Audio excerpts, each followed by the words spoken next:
My name is Bridget Levine. I work for the Office of Emergency Management here in the city. I'm the Emergency Management Specialist. And I also have Lori Taylor with me. She works for Hays County. She's a planner in the Office of Emergency Services. We were hoping to have some of our first responders here, but there was another meeting scheduled for the presidential debate that they are currently at, and that is taking their time today. So if anybody does have questions that I'm not able to answer, we'll make sure that we get those questions to them and get you answers back in a prompt manner. So we are all here to talk about the total solar eclipse that is going to be happening on April 8th this year, which is a Monday. So to start, I just put a general slide about what an eclipse is. A lot of people were confused because we also talked about an eclipse that happened in October. So the one that happened in October was called an annular solar eclipse, where only part of the sun was actually covered. So for this total eclipse, the sun will be completely covered by the moon, which is why you will see what's called the ring of fire. This is different because this is a much more rare occurrence. So the lines coming from the right to the left, that's the annular eclipse that happened in the fall.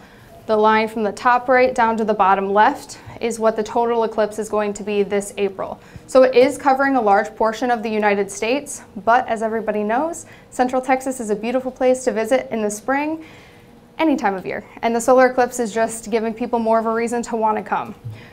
In the next slide, you'll see a little more focused view. A majority of the line of totality is west of us, but we do fall right on the edge of it. And a majority of people traveling to the hill country will have to come through here, either to get there earlier in the weekend or to leave after the eclipse is over. The next one will not be until 2045. So that's another reason people are traveling from all over the world to come see this event. It is not something that happens extremely often. It's actually very rare that we had a total eclipse in the United States in 2017, but we're lucky enough to have it this year, and it's close by. So this is the more focused picture that I was talking about. These are rough lines, I will say. When you guys get this presentation, you are able to look up on NASA's website and zoom in and see a little bit clearer exactly where that line falls. But we're right here on the edge of the line. That means we are not at 100%, but we're at about 99.7% totality. So pretty close. If you ask me, I'd say it's worth it to stay here and avoid some of the traffic, but that's just me. So it'll be happening, the totality time will be right around 1:35, but we will be experiencing the eclipse for about 2.5 hours. So kind of like what we saw in October, you're going to see the sun and the moon slowly start to overlap with each other. It'll be completely over each other for, depending on the area you're in, 3 to 4 minutes, which is a longer eclipse than that they've had in the past. And then again, it'll continue to overlap and move on until we're completely out of it, I believe, a little bit closer to 2:30 in the afternoon. So during the eclipse, it's not going to be pitch black. That is a misconception. A lot of people expect it to be like nighttime. More often it's referred to, it's going to be kind of like dusk. So you will notice a difference. It will get a little darker outside, but it shouldn't be complete darkness. For day of, traffic. We all know the traffic here can get bad on a good day, let alone if we have an increased amount of people. They're expecting over 2 million people. So we have been saying kind of like I-35 when it gets shut down, which I know only happens once in a while here, but when it does, it heavily impacts the traffic on every single road throughout the city. So again, we're not expecting any type of disaster to happen. We're just asking people to be conscious of the fact that traffic could be extremely heavy that day, which is also why the San Marcos CISD has chosen not to have class that day for their students, because they didn't want kids to get on buses and then not be able to get home or spend hours and hours on buses waiting in traffic to get back to their houses. On that note, San Marcos is closed. The Academy is not closed at this point. Texas State is not closed. They will be holding classes, but it is left up to the discrepancy of professors if they would like to hold the classes online or not for that day. ACC is not closed.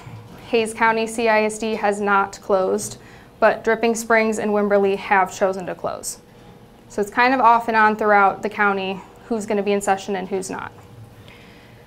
For cell phones, does anybody have AT&T and got to experience the really fun outage? So we've been joking and of course in a safe manner, that was kind of a good test for people to kind of get a reminder of how much we rely on cell phone service for everyday things.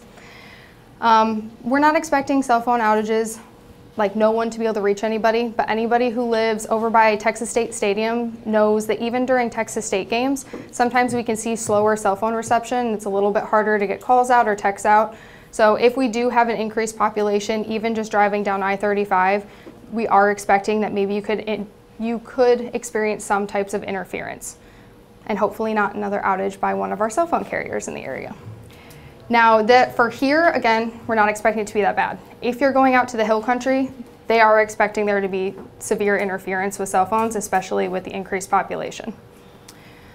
Supply chain, that's the last piece of it. So if you have deliveries that normally come on a Monday, specifically in a Monday afternoon, we are advising, if possible, to move those. It would be in your best interest to not try to have deliveries coming in at that time. Not only for you and your staff, but also for the people doing the deliveries. It just could take them a lot longer to get to you. And we don't want to see any of your businesses not have the resources that they need to operate on that Monday or possibly Tuesday. Okay, so what the city's doing. We've been meeting doing monthly meetings with a majority of the city departments, as well as external stakeholders on a monthly basis for, I'd say, 6 to 9 months now. So we've been doing these pretty regularly. We've also been having county meetings and attending regional meetings. So everybody loves to have meetings about meetings and talk about the same stuff over and over again, which is great. So we're all staying on the same page. We've decided there will be signage out across town on our messaging boards. Those are going to be posted like they were in October. If anybody wants to know exact locations of those, we're hoping to determine those at our next meeting, so we can definitely share that at that point. Police and fire departments plan to staff up that day. Fire will have a couple extra people on staff to staff some brush trucks in case there are any fires. It is going to be April. Hopefully we get a little bit more rain between now and then, but if people do pull off on the side of the road and any type of fire is started because of that, we will have some extra resources on hand to handle those. For police, a majority of our police force will be in uniform that day, including people who are in administration. So not everybody is going to be on the road, but there will be additional resources if we do need them. So the city is encouraging staff to telework that day. Obviously, we will have some bare bones operations. We are not closing completely, so our services will be able to be provided to the community. But if you do not have to come into work, we are encouraging people to stay off the roads as much as they can. Our GIS department has a really cool public-facing map that they've created that we're hoping to utilize, and once that's live, we will push that out and make sure you guys get the link to that so you can share it. That will have locations of electric vehicle chargers, different services across the community, and our goal with that was anybody who's coming into the city who may not be familiar with San Marcos could use it as an easy tool instead of just trying to Google them. Closer to the eclipse, our office will be monitoring the weather. April is severe weather season, so we can see weather in the 40s and 50s, or we could see weather in the 80s and 90s. That means we could have tornadoes, or we could have flooding events. It's a really big range, and the National Weather Service has told us that they have no idea what to expect. There's really no good way to predict it. So a week up to the event, we will be hosting, or the National Weather Service is going to be hosting daily briefings with us and different emergency management stakeholders across the state and in our region on a weekly basis or a daily basis, 1 week out. So we will be getting accurate information, and if anything severe does come up, obviously we will be posting that and making sure we're communicating that with the public as needed.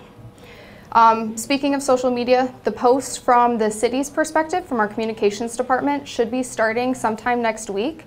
So if you see any of those, please feel free to share them or repost them and make sure we're spreading that information out to the community members who may not see it.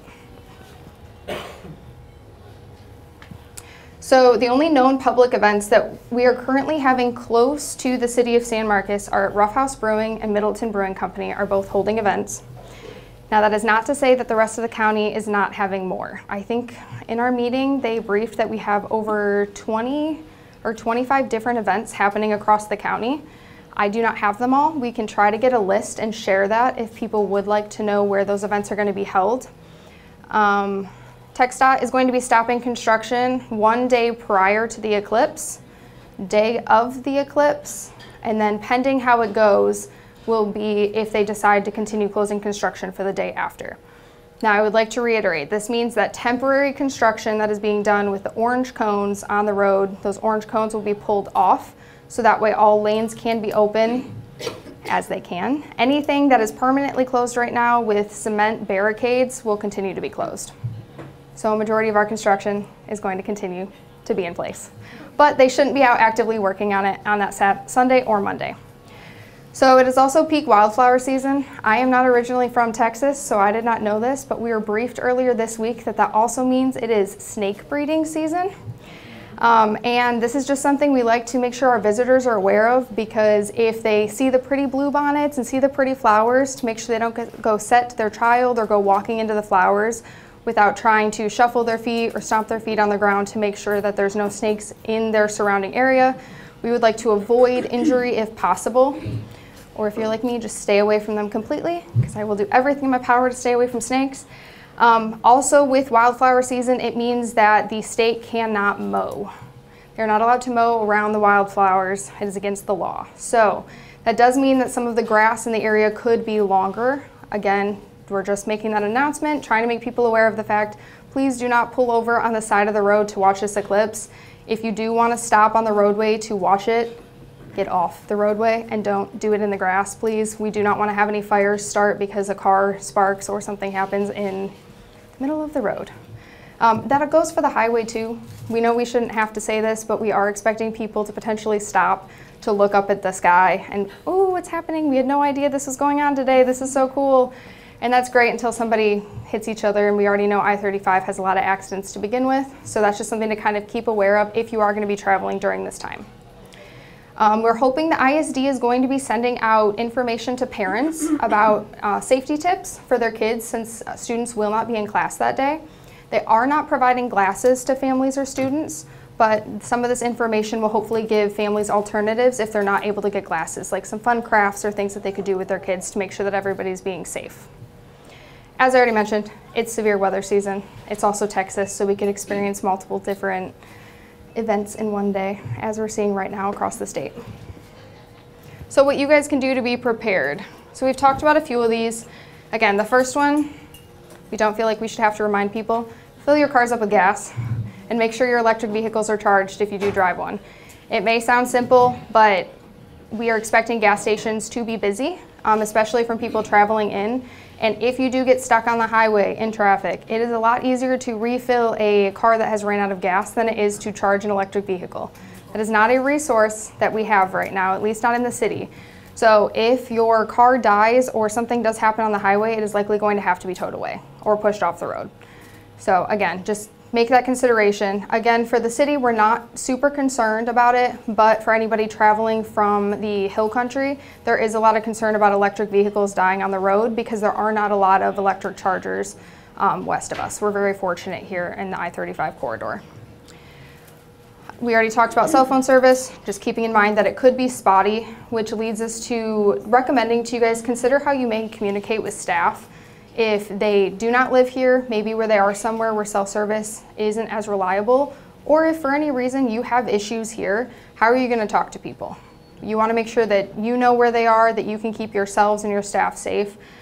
Something that people were able to do during the AT&T outage was, if you are where there is Wi-Fi, you can turn on Wi-Fi calling in your settings. And that is something that should allow you to be able to contact 911 or some other emergency lines if you may need them. For cash or any types of purchases, I know a lot of businesses have transitioned away from taking cash, either completely or they just will ask people to use cards. And some people are the exact opposite. Some people would prefer only cash because the credit cards can be expensive for them. Consider what your options are if your system goes down. That's something I think a lot of businesses consider anyways, because obviously it's how everybody makes their living. You need to be able to handle those transactions and work with the public. But just kind of keep in mind that if any of the connectivity does go down, what you could do. And consider if you would consider taking cash, if that's something you're able to do or not. Again, we already talked about shipment days. If you can move them away from Monday, that's ideal. But if you do have to have them on Monday, we recommend having them in the morning. Some of the larger box stores have transitioned their delivery times to being earlier, so that way they're not coming in during peak travel hours. With that, if you have any type of public restrooms or not public restrooms, consider the fact that if there is increased traffic, you may have an increased amount of people wanting to use your facilities. So stocking up on toiletry items may be something you want to consider for this day. And downloading maps. I don't know about anybody else, I heavily rely on Google Maps to get me places, especially to help try to track where traffic may be in the area. So consider downloading maps if you do have to travel, or let your friends or family know if they are going to be traveling that day. Make sure you have them. Too many people, and that's something a lot of people said with the AT&T outage, they were driving west of us and they lost their connectivity and then magically had no idea where they were going. They didn't know where their turns were, they weren't sure which direction to head, and I think it's something that a lot of people have just become very reliant on. So it's a really easy tool to have. For glasses, please do not look directly at the sun. It might look pretty, but if anybody experienced the October one, even if you just try to look at it a little bit, it does strain your eyes heavily, and this is not going to be any different. It is very, very, very unsafe for you to look at the eclipse as it's happening. One of the most common medical issues that they experience during eclipses is damage to the eyes, and that's what will come into urgent cares or medical facilities after the fact. That also includes looking at it through a camera, still not good for you. Looking at it through a telescope, still not good for you.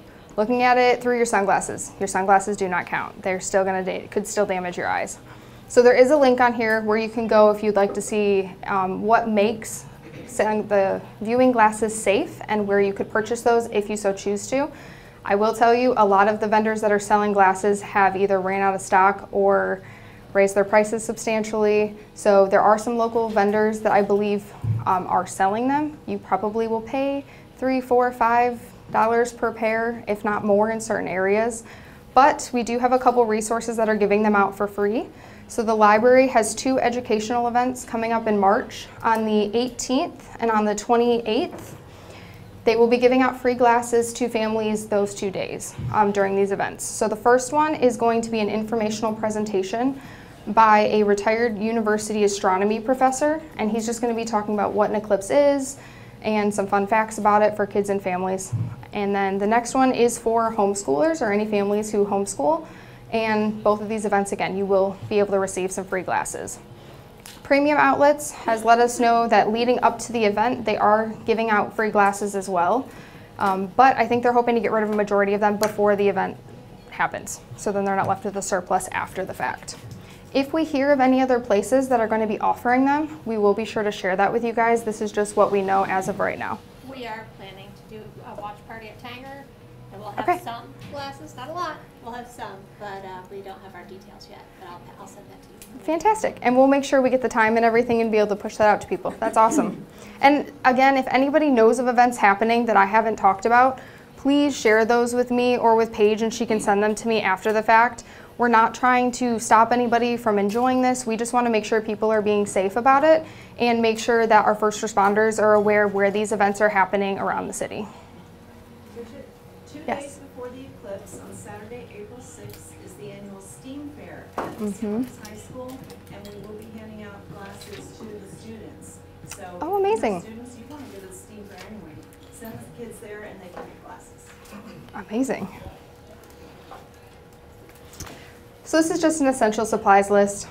I work in emergency management. I can't help myself at the end of this. So the last couple slides are just general preparedness information.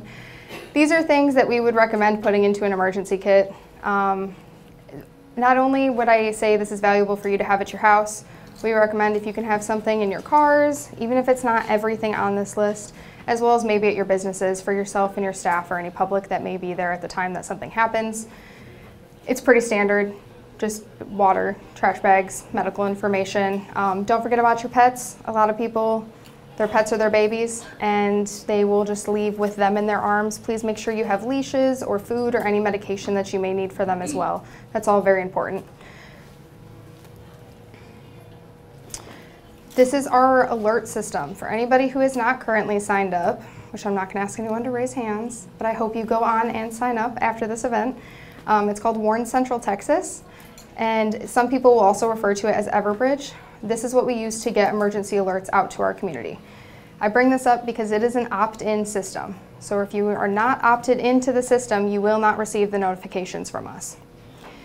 This is something that the National Weather Service can use sometimes to send out weather alerts. We can push out information if something's happening in the community that we want people to be aware of in a certain area. We can circle that and be able to send that out to the community. But again, it's only if you're opted into the system. So if you've chosen to not, it's something we struggle with here across the city because we do have a large amount of tourists that will come in, especially in the summertime. And obviously, I don't know about any of you guys, but the first thing I do when I go somewhere isn't trying to sign up for their local warning system. So we rely a lot on local businesses and our local partners to be able to share the information that comes across from us if something were to happen. So again, once you get this presentation, there is a little 30-second video. On their website, they do have all these in English and Spanish. We have a lot of these flyers. It's kind of cut in half right now on the screen. But I have a lot of these flyers. The front is in English, the back is in Spanish. If anyone would like those to put inside their businesses or just for their staff, please let me know. I have thousands that I would love to share with you guys. Bridget, Yes. can I add something to the alerts? Of course. I'm on the Florida group that does that. Whenever you sign up for the alert, you can sign up more than one address. And this is, if there's flooding in a certain area, that's where the notifications will go.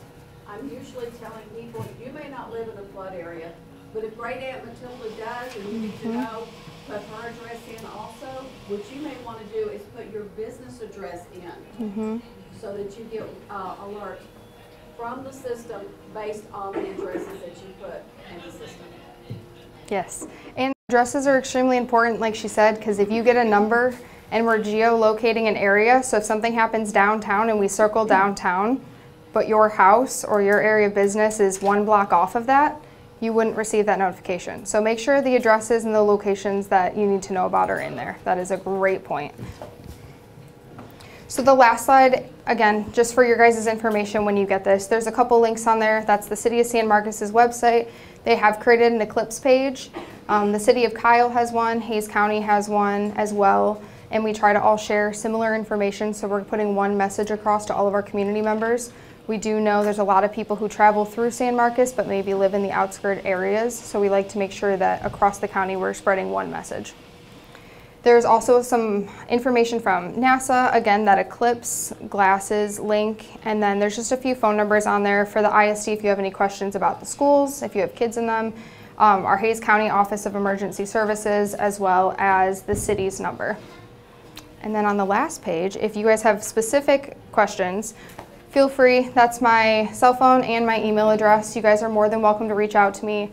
Please don't let this stop with the Eclipse. If there's ever anything coming up or you ever want preparedness conversations with your business or with your staff, it doesn't always have to be me and it doesn't always have to be a presentation. I'm more than happy to send out preparedness information via email. I can give you handouts. There's a lot of different opportunities and potential. So that is all I have. Yes? Comment on the glasses. Ordered some from Amazon about 2 weeks ago. I just looked this, they got multiple ones up there, like 20 of them for $9. So Oh, good. get them tomorrow. Okay. So that's a good resource. Just make sure, again, double check that glasses website to make sure the branding. We have heard that there are some unreputable sellers on Amazon that are selling glasses that will not provide the safety for your eyes. A lot of them are perfectly safe, but just kind of double check that and use that glasses resource to make sure that the brands are correct. Does anybody else have any questions? You said you would update us with events. Where exactly would that update be? So for you guys, I would send them to Paige, and I can send her anything that we get, and if you could share those, or I if didn't hear the question. she was asking how the events, if we hear about any more, how we could share that with you guys. If there's a better resource or way for me to share that, I'm happy to do that. My resource right now has been going through Paige, and then she's been distributing the information out via the business letters and some of the emails that they send out. Yeah, and there's a community calendar on the chamber website, and we will reach out to, people can put it on there themselves, but we also, let's reach out to the ones that we heard about, Middleton, Rough House, and as we hear about them, we'll put them on there. I also recommend looking at the chamber website for Dripping Springs and Curveball. They have a lot going on out there. Yeah. Yeah, there are some very large events taking place, and Wimberley has their market days that weekend as well, so there's going to be a lot of really fun stuff across the county. Anybody else have anything? Awesome. Well, thank you. I appreciate it.